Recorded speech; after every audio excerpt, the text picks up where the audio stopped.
सीधा साधा, क्योंकि हम ही हैं असली।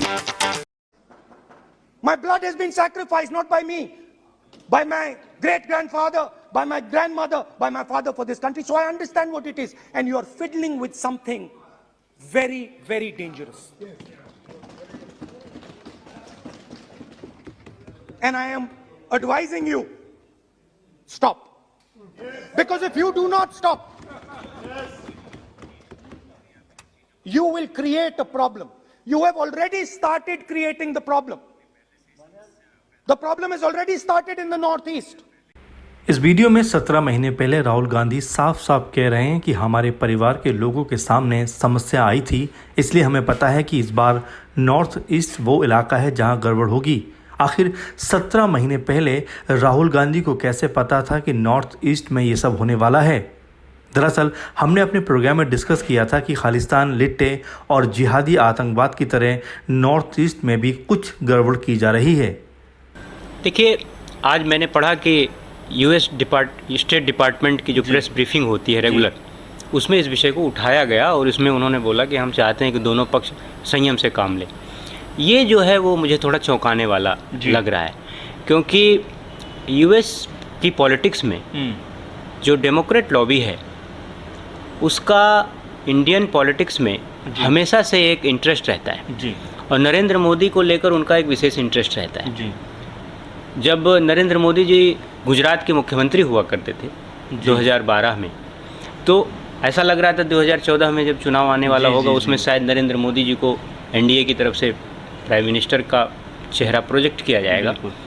तो यूएस के भीतर से एक लॉबी एक्टिव हुई जिसको भारत में एक विशेष लॉबी की तरफ से सहयोग मिल रहा था, जिसमें पूरा कैंपेन चलाया गया कि नरेंद्र मोदी को वीज़ा नहीं दिया जाए। वो बहुत बड़ा इशू नहीं था, क्योंकि जब भी कोई प्रधानमंत्री बन जाएगा तो उसका वीज़ा तो आप रोक नहीं सकते, लेकिन उसको परसेप्शन के लेवल पर एक नैरेटिव सेट करने की कोशिश हो रही थी। उसको बहुत बड़ा इशू बनाया गया कि मोदी को यूएस वीज़ा नहीं दे रहा है, वीज़ा नहीं दे रहा है।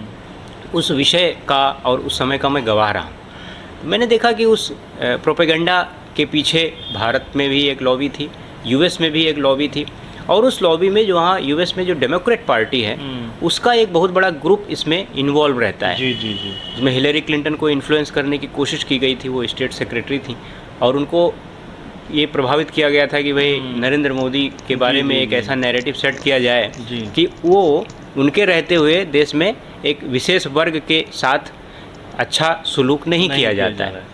अब ये गुरुग्राम के विषय में यूएस स्टेट डिपार्टमेंट का बोलना मुझे फिर कहीं ना कहीं ऐसा लग रहा है कि वही दोनों लॉबी, यूएस में जो डेमोक्रेट लॉबी है और भारत के भीतर की जो लॉबी है, दोनों के बीच में कहीं ना कहीं फिर से रास्ता कायम हो गया है।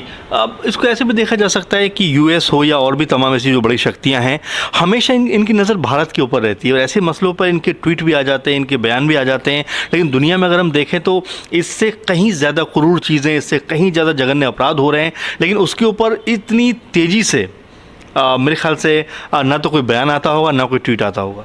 देखिए, मैं इसके बारे में कई दिनों से सोच रहा था और आपने अच्छा सवाल पूछा तो मुझे अवसर भी मिल गया उस विषय को व्यक्त करने का। मैं भारत की आज़ादी से लेकर आज तक के भारत के जितने भी प्रधानमंत्री रहे उनके कार्यकाल का एक ब्यौरा देख रहा था।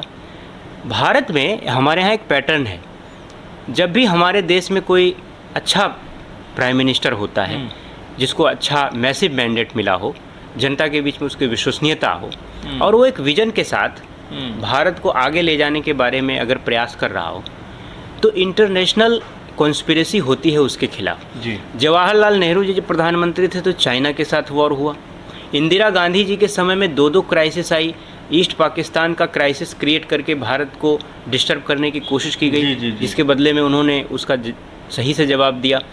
फिर जब बांग्लादेश बन गया तो पाकिस्तान को प्रयास किया गया पाकिस्तान की तरफ से कि खालिस्तानी विषय को पंजाब के को एक फ्लैश पॉइंट के रूप में डेवलप करने की कोशिश की गई। वहाँ से एक टेररिज्म का इशू किया गया।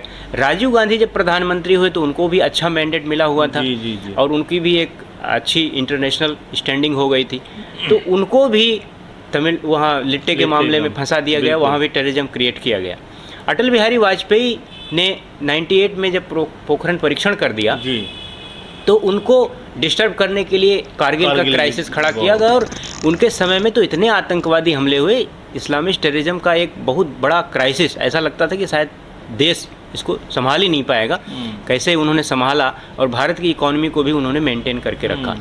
अब उसके बाद से वाजपेयी जी के बाद के समय के बाद से देखें तो नरेंद्र मोदी जी, हालांकि नरेंद्र मोदी जी सभी प्रधानमंत्रियों के मामले बहुत से मामलों में बहुत आगे निकल गए हैं और इस समय सबसे शक्तिशाली हैं। भारत को उन्होंने तीसरे 5वें नंबर की इकोनॉमी बना दिया है और इसके बाद वो भारत को निरंतर आगे बढ़ाते चले जा रहे हैं। बहुत से ऐसे इश्यूज़ हैं जिनका उन्होंने ऐसा रेजोल्यूशन कर दिया है जिसके बारे में शायद दुनिया ने सोचा भी नहीं हो। तो जितनी तेज़ी से उन्होंने भारत को पिछले 9 सालों में आगे बढ़ाया है और चमत्कारिक तरीके से भारत जो है पूरी दुनिया में उभर कर आया है, बिल्कुल मुझे ऐसा लग रहा है कि वही पैटर्न भारत में फिर शुरू हो गया। नरेंद्र मोदी जी को आने वाले समय में उन्हीं चुनौतियों का सामना करना पड़ेगा जो नेहरू जी को, इंदिरा जी को, राजीव गांधी जी को करना पड़ा था।